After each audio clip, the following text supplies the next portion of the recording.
Breaking news! Nasyak po ang buong Senado dito sa banat po ni Senator Dante Marcoleta. Dito po kay sa nangyayaring fuel na pag-increase, no, biglaan, no. Kaya ito yung tinanong ni Senator Rapi nakaraan, tama rin siya, no. Na nagtataka sila kung bakit tumaas bigla, no? Kasi alam nyo kasi mga ganito yan yung panggugulang hindi maiiwasan. Hindi natin sinasabi ng gugulang yung mga company. Ang sa atin kasi walang pinagkaiba yan doon sa tindahan na halimbawa LPG. Nagtaas yung presyo ng LPG tapos siya tataas na rin. Samantalang yung tindahan niya maraming stock na LPG. Nagets nyo? Halimbawa, dito, karanasan ko kasi dito sa bahay ko, LPG ang ginagamit ko. No? Yung nagtaas yung LPG ng 150 plus, kababalita lang pagbili mo sa kanya, wala pang isang araw, mataas na rin ang LPG niya. Samantalang yung tindahan niya, pag pinasok mo, mahigit 300 yung LPG na kay-stock sa kanya. Mahigit, baka nasa, hindi lang 300, baka 600 mga LPG yun Di ba? Ibig sabihin, marami siyang stock. Ibig sabihin, yung bang stock na yun, nagtaas na rin bigla yun? Imposible. Di ba? Hindi naman niya binili yun Matagal niya nang binili yun Tama? Di ba? Hindi niya mainutang siguro yun. Cash niya binili yun. Kasi malakasan yung, yung distribution niya sa mga sa mga bahay Di ba? So, nagtaas yun. Ibig sabihin, may panggugulan nangyayari na katataas ng presyo, tinaasan mo lahat ng stock mo. Yes, nyo? Well, kinu-question ni Senator Marcoleta dito, pinapaliwanag niya at inaano niya, saan kayo kumukuha? At dito sa kanyang pag-uusap, may payot saway na rin. No, kung saan pwedeng kumuha, ano ba kayo inaalam niya, saan kayo kumukuha talaga? Doon ba talaga sa Strait of Hormuz? Talaga napakatalino neto ni Senator Dante Marcoleta sa kanyang mga binibitawang salita, no? Talagang wala talagang batbat dito si Pinky. Ang layo Sabi ko nga kung ito Blue Ribbon Chairman, napanagot na ang sino dapat papanagot. Wala sila neto Malayo sila kay Senator Dante Marcoleta. Ito po, tingnan natin. Paano po lalayo itong mga figures na ito? Bakit po hindi sila kumuha sa Singapore? Bakit tayo kumukuha sa South Korea? Bakit po tayo pumupunta hanggang pati po yung Latin America po gusto pa nating puntahan at ang Amerika? Siguro po, Madam Secretary, total nakakausap nyo naman si President Trump. Sabi mo, ikaw naman na nagpasimula nito. Pwede ba yung oil mo na nanggagaling sa Alaska, bigyan mo naman kami? Secretary. Ikaw naman nagpasimula nito. Wala naman kaming kinalamanan dito O titingnan mo ngayon. Pwede ba sabihin ni Secretary yon na siyasabi ni Senator Marcoleta, total naman, ikaw naman nagpasimula na to Trump Si Trump kasi magaling na akala nyo kasi hindi sila marunong tignan kung paano tignan si Trump Si Trump mahusay si Trump, magaling si Trump na presidente, na leader. The great leader yan. Kaya nga, make America great again.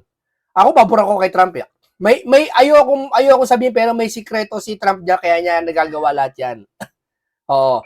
Dahil isa na diyan sa siyempre, protection niya na ang bansang Amerika. Di ba?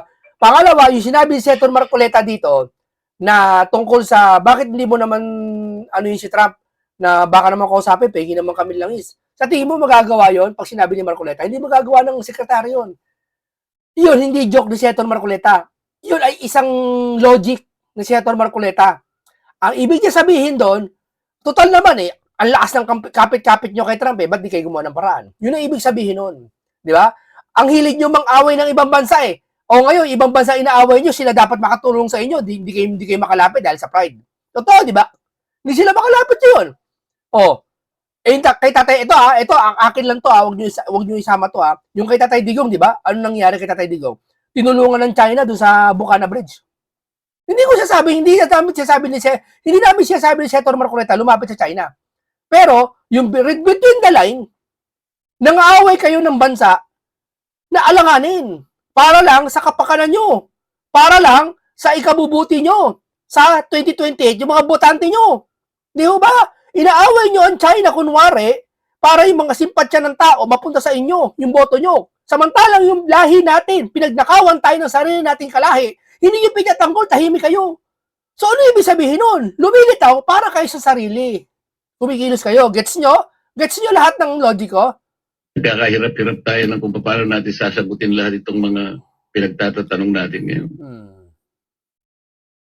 Yes, Mr. Chair, we will inform the oil companies, and kasi ito nga, because of the uh, uh, Chikin po natin, ma'am, kasi yes, Mr. Chair. itatanong lang natin, bakit hindi po kayo kumukuha diyan sa mga tangki sa Singapore?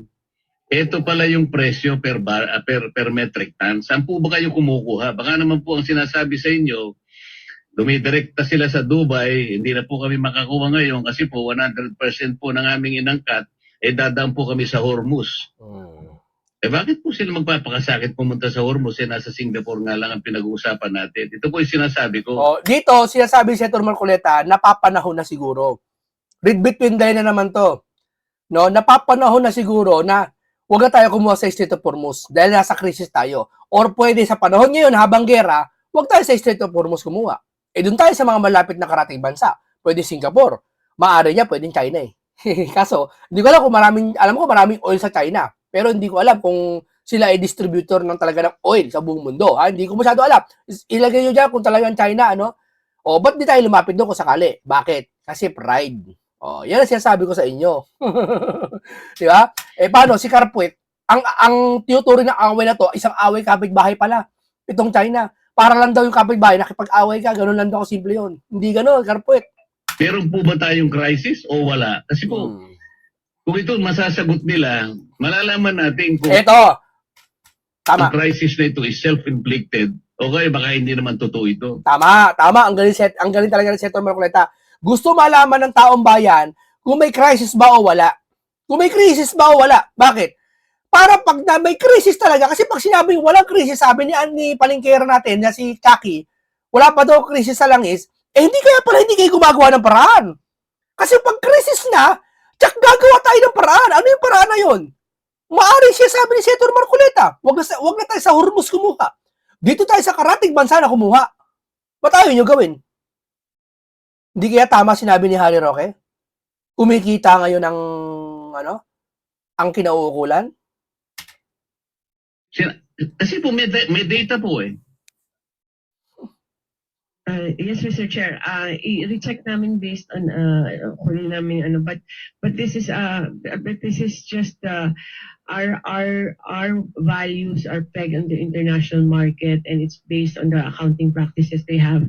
Ang how we come up with our computations has always been kung ano po ang nasa market sa international, but we will recheck po and compare to the data that you have, Mr. Chair, para we can check with the oil companies also why they are not getting from Singapore, or not all of them, no? Kasi sa kanila may Singapore din pero may iba-iba ring countries, Mr. Chair. Nung sinabi po nila na talagang ganito ang itataas, 120%, did we take their statement as gospel truth right away?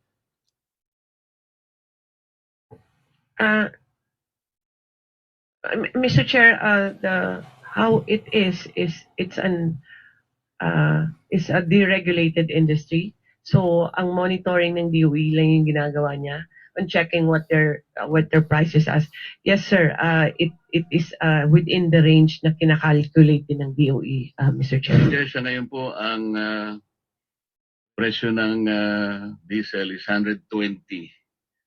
Hindi, 129 na ngayon. Nakita ko eh. 129 yung iba, ha? Iba, 125. 95. Average po. From 55 pesos pre-crisis level.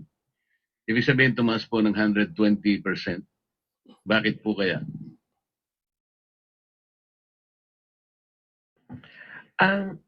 Mr. Chair, the increase is basically because we are an importing country. We don't have any refinery. We don't have indigenous resources. We're very, very minute lang. And if Mr. Chair, if you allow me, our fuel, our pump price, more or less, ang fuel cost niyan is about more than half, mga 50+%. Tapos meron kang logistics, ang margin ng companies, pero our tax is about 25%, Mr. Chair. Hindi, alam po natin yun, ma'am. Ang tinatanong ko, bakit po 120% ang itinaas? Ano po ang explanation? Mr. Chair, the upward push is because of the cost, the price of fuel, Mr. Chair, and because there's a increase Sagutin mo kung bakit tumaas. in price of fuel, and then there's uncertainty in the infrastructure of the oil industry internationally. Yung logistics tumaas, tapos yung insurance tumaas na rin kasi natatakot na rin silang magpagamit ng vessel nila or crossing that traversing. Pwede, No? pwede, So, pwede. tumaas lahat. That's a component, all the logistics, insurance, mga lahat po, Mr. Chair. Did the government initiate an inquiry, for example, from the players, oil players, kung yung 120% is reasonable?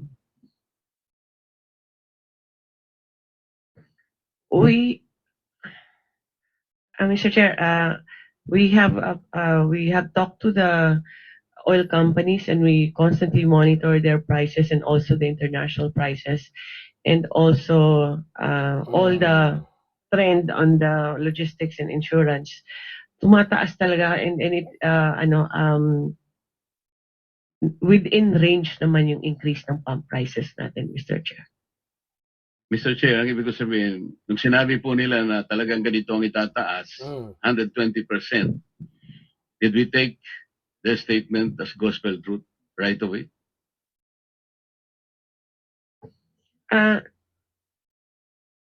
Mr. Chair, how it is it's a deregulated industry. So ang monitoring ng DOE lang yung ginagawa niya on checking what their prices as. Yes, sir. It is within the range na kinakalculate din ng DOE, Mr. Chair. Mr. Chair, kasi po, ang alam ko, ang pinakamalaking refineries sa buong mundo, yung Rotterdam refineries. At meron po yan mga tangke na nakabalagbag sa Singapore. Marami po yan. Pati Petronas po, the second largest in the world, may mga tangke po siya sa Singapore. Nag-check po kasi ako, Mr. Chair. Halimbawa po, yung sa Rotterdam Refinery, kung halimbawa FOB price po, $570 per metric ton. Isang metric ton po is 1,180 liters. So kinuwento ko po yon kasama na po yung itinatawag silang MAPS, yung means of Platts Singapore, which is $1.71.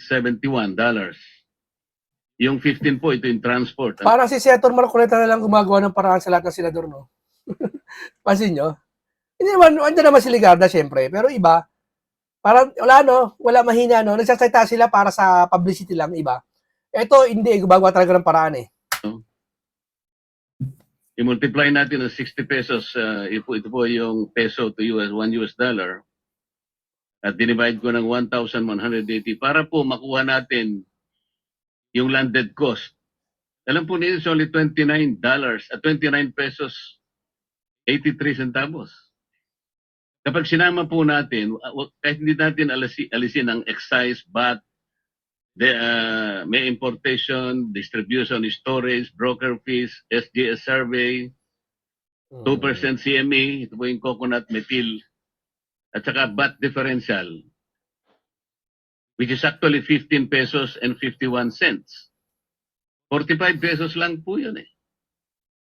So, ang sinasabi ko po, Mr. Chair, bakit hindi po tayo, kasi po narinig ko, sinasabi nyo kanina, nakipag-usap kayo sa South Korea, nakipag-usap kayo sa China, nakipag-usap kayo sa Japan. Bakit hindi po ang gawin ng PNOC, direct na po tayong pumunta, magitan ng vessel natin, magpakarga tayo sa Singapore. O hindi po dadaan nyo ng Napapanahon na. Di ba? Strait of Hormuz. Hindi dadaan ng Strait of Hormuz. Napapanahon na siguro kumuha tayo sa ibang bansa. Kung po pwede nga lang, ito sa akin lang ha, kung sa China, kung po pwede, sa China tayo kumuha na eh. Kaso hindi po pwedeng gawin yan, di ba? Kasi pride nila. Yan sabi ko sa inyo, yung pride nila, gutom ang Pilipino. Ngayon, nakita nyo na resulta. Insulto na naman sa inyo to, di ba? Mapagbataas kasi kayo, di ba? Kaya Kaya gumagawa ang paraan na ibagsak kayo. Eh, sabi sa Biblia, ang mapagmataas binababa. Yan ang yung pagbaba nyo. Diba? Nakaraan, nagmamalaki kayo, 5,500 flood control, natapos na. Sinungaling pa kayo. Eh, ngayon, inayag kayo ng Panginoon sa pamamagitan ng mga bagyo, sa kabaha. O ano ngayon? Napakche kayo. Diba? O ito na naman, napakche na naman kayo. Gas na naman, langis. Di ba? Mr. Chair, yun po yung ginagawa ng PNOC. We are actually directly contacting possible suppliers in the US, South America, and North America. Lahat po, in-explore naman yan eh. But on average talaga na, ang gusto namin mag-diversify para hindi lang galing dito sa Middle East yung source natin. Pero ang isang issue din na why there's a limitation on the US source or on the other side, medyo 30, 45 days kasi yung delivery. So may mga logistical pa. But based on what are the offers to us, kasi fina-farm out yun yung offer ng PNOC, ang mga presyo, Mr. Chair, aabot ng mga $200 per barrel. Madam, ang sinasabi ko po ay yung mga tangke na nandun sa Singapore. Dalawang malalaking refinery sa mundo, Rotterdam Refinery at saka yung Petronas ng Malaysia. Pareho po silang may tangke. Kapag ka po ang pinag-usapan natin, yung Petronas Malaysia Refinery, yun po CIF, hindi POB. Kaya $640 per metric ton. Alam po niyo yung kwenta ko ron, 32 pesos and 63 centavos. Isama natin po yung additional cost. Huwag na po nating ialisin ang excise, VAT, and so on and so forth. 1551. O ito, kontra na naman, may mga nabasa ako dito. Ano daw gustong palabasin ni Senator Marcoleta rito? Kung ayaw nyo dumasi sa State of Hormuz. Gusto na naman daw sa China kumuha. Yan! Yan kayo! O sige, palagay natin gusto ni Senator Marcoleta kumuha sa China. Ayaw nyo? Gutom na Pilipino, ayaw nyo? Sige nga! Look ng titing naman kayo! Di ba? Gutom ka na? Yan ang hirap sa inyo. Yan kasi tinuro sa inyo ni Carpuet. Ang isang away kapitbahay lang pala ang China. Eh yung kapitbahay, pag inaway mo, talagang di mo papansinin eh. Di ba? Etong China, ganoon pala yung tinuring nyo. Tinuro ko sa inyo, niligaw kayo ng bubula ang propeta na yon. Yung Carpuet na yon. Lowest rank si Senator Marcoleta. Sino lowest rank? Ang magiging presyo, mahal lang ng konti, 48 pesos per liter. Bakit po sinasabi natin, kinakausap natin ang Amerika o sa Caribbean, kung ano man yung gusto nyo kausapin, South Korea, or ang sinasabi ko po, nasa Singapore po yung mga tangke. Oh. Pwede po natin i-dispatch ang diesel natin. Ayaw sabihin ni Senator Marcoleta na kumuha sa China kasi magkakaroon ng kulay. Pero kung ako, sabihin ko, kung senador ako, wala na akong pakialam kahit sabihan nyo akong pro-China. Ba't di tayo kumuha sa China? Hindi ko alam kung hindi ko alam kung sigurado kung meron sa China. Ba't di tayo makipagtulungan? Ayaw nyo, kasi pride nyo. Diesel tank transaction lang po pinag-uusapan natin eh. Nakapagtanong po ako sa kaibigan sa mga industry sa Singapore, kaya ko po nakakuha itong ganitong mga data. Kaya po tinatanong ko sa inyo, paano po nangyari? Sabi ng Pangulo 2 weeks ago, meron po tayo about 50 to 60 days. 2 weeks lang po nangyari. Meron po tayong stock. Bakit sumipa po ng 120%? Yun po yung tinatanong ko. Nag-react po lahat ang ating mga sektor, agriculture, transport, lahat na po. Kaya nga po yung 230 billion na sinasabi ng BBM, na gano'n na eh. Ang tinatanong ko lang po, bakit po tayo napunta sa 120% kagad? Bakit naging 110? 120 pesos ang average po ng liter ng diesel. At yung po namang gasolina, 62%. Bakit hindi po natin tinanong man lang, bakit po nagkaganon? Akala ko po ba, tinitingnan natin. Ano po ba yung explanation dito?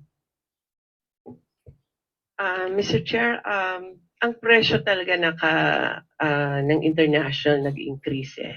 And we will check the vessels na mini-mention ni Senator Marcoleta. But based on sa mga information na nakuha namin sa mga nag-o-offer sa PNOC and also from our oil companies, may malaking increase talaga both on diesel and gasoline at 101%. Tama ba ito? Ang increase niya for the past 3 weeks, 101% and 182% for diesel. But we'll Totoo naman sinabi ng babae. check for the other sources, Mr. Chair, kung Pero kay Marcoleta, kay Senator Marcoleta kasi gumagawa ng paraan. kaiba yung arrangement. Pamamaraan kasi kay Senator Marcoleta eh. Sila, Mr. Chair. Sir, dahil Ngayon, talagang napatunayan natin matalino talaga si Senator Marcoleta, no? Kitang-kita naman ito na ito kung sinong senador ang pakinabang sa bansang Pilipinas. Walang sariling interes. Hindi katulad ng ibang senador diyan, sarili nila inuuna nila, di ba? Pride pa rin, kalaban pa rin. Di ba? O ito, painggan nyo, ibinunyag po ni Harry Roque ang kanyang, siguro, storya niya lang to. Ito po. Ang katotohanan po, bagamat ang buong mundo ay nasalanta nitong putukan sa gitnang silangan, ang Pilipinas ang mayroong pinakamabilis tumaas na presyo ng gasolina at diesel. No?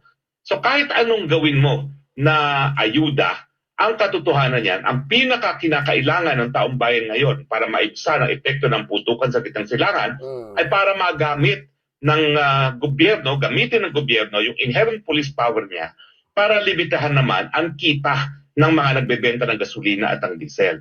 Kumita na naman ng gobyerno. Kasi nung biglang nagdoble ang presyo ng gasolina at ng diesel, nadoble rin ang koleksyon ng gobyerno. Dumoble naman ang kita ng gobyerno. Siya may sabi niya na. Taxes. So ibig sabihin, tumaas na rin ang koleksyon ng gobyerno at kung panandali ang isususpindi yan, yan ay babawi lang ang mga mamimili, no? Dahil nadoble rin ang kita ng gobyerno nung nagdoble ang presyo ng ating gasolina. Ito ang pag-uusapan natin tungkol sa ginagawang hakbang programa ng gobyerno patungkol nga dito sa epekto ng krisis sa gitnang silangan at itong ang patuloy na oil price hike. Attorney, happy ho ba kayo sa nangyayaring mga programa tulad na lamang nitong last time sinuspende ng Pangulo itong pagtataas nga ng pasahe.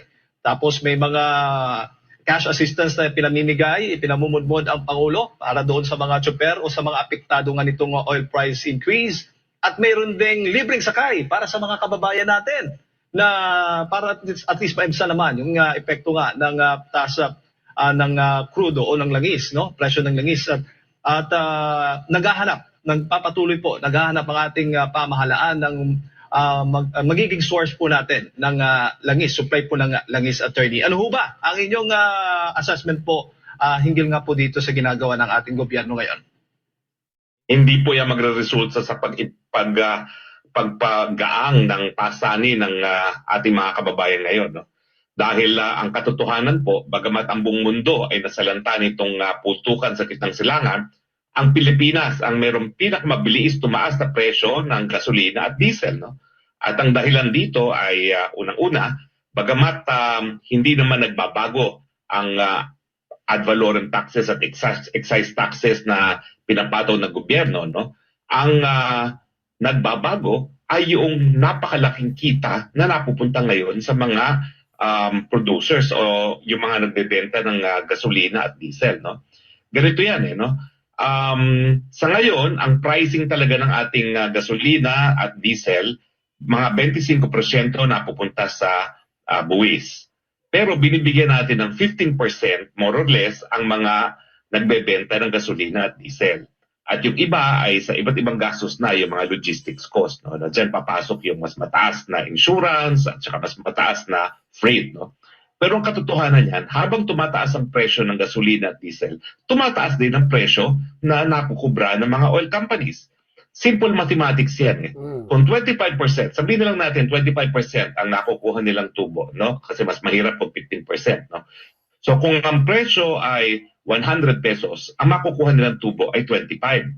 Pero kung ang presyo ay tumaas to 1,000, ang nakukuha nilang tubo ay nagiging 250. Grabe. Now, Ibig sabihin, may nananamantala ba? Hindi, tanong ko lang ha. Siya may sabi nun. ang gobyerno ay nagpasa na ng panukalang batas ang ating Kongreso na nagbibigay kapangyarihan sa Pangulo na babaan yung tinatawag nating excise taxes para sa gasolina. Asa na yung mga bangag vloggers sa pinagmamalaki, may natagpuang krudo, may natagpuang langis daw tayo. O, kinarama na naman kayo. Kasi nagmamalaki kasi kayo eh. O ngayon, ayan. Ha? Ang galing-galing ni Junior. Blood control natapos na. Binaha. Ayun, may ghost para lahat. Ang galing-galing ni Junior. May langgis na tagpuan siya. Ayan, may krudo. Ayun, ano kayo ngayon? Ang hilig nyo kasi magmalaki kagad eh. Ayan ngayon, problemahin nyo yan. at diesel, no? Para yung 25% natin ay ibababa. Pero mas malaki pa rin ang kita ng gobyerno kasi nga mas mataas yung presyo ng gasolina. Pero pagdating doon sa kita ng mga oil companies, hindi nagbabago. Magiging 25% pa rin. So yung 25% nung ang presyo ay 100 ay 25. Pero kung ang presyo ay magiging 1,000 ay 250. So kahit anong gawin mo na ayuda, ang katotohanan niyan, ang pinakakinakailangan ng taong bayan ngayon para maibsan ang epekto ng putukan sa gitnang silangan ay para magamit ng gobyerno, gamitin ng gobyerno yung inherent police power niya para limitahan naman ang kita ng mga nagbebenta ng gasolina at ang diesel. Kung dati-rate 15% ang binibigay natin sa kanila na mababa ang presyo, dapat siguro ngayong mataas ang presyo, kung nagdoble ang presyo ng gasolina at dati ay 15% ang kita nila, dapat ang gobyerno ngayon siguraduhin na ang kita nila ngayong doble na ang presyo ng gasolina at diesel ay 7.5% lamang. Pero hindi yan ang nangyayari. No? Ano? Ang nababawasan ay yung kubra ng gobyerno bilang taxes na dapat lang naman dahil yan talaga ay Siguro. makakatulong no, Oo para nga. mapababa ang presyo ng Ibig gasolina. sabihin, dapat may tumuga, may kumanta rito na oil company na hanggang ngayon ba tinataksan kayo ng gobyerno ng malaking porsyento? Kasi kung oo, aba, ibig sabihin, peke yung gumaganang gobyerno ngayon na sinasabi, krisis na nga, hindi pa tumutulong. Isabihin, ito ang paunawa ko, isabihin, sariling gobyerno natin pahirap sa atin. Kasi halimbawa, kung ang taas ng crudo, halimbawa, dating 50 lang, no? 556 pesos lang. Tapos may VAT, okay lang. Kung halimbawa, 100 plus na ngayon ang crudo, 120 na ang diesel. 129, 120 diesel. Ibig sabihin, 12% pa rin yun sa gobyerno. Wala bang gagawa ang paraan ng gobyerno para mawala muna yung tax na yan? Kasi nangyayari, kikita sila ng malaki yan ilang company yan.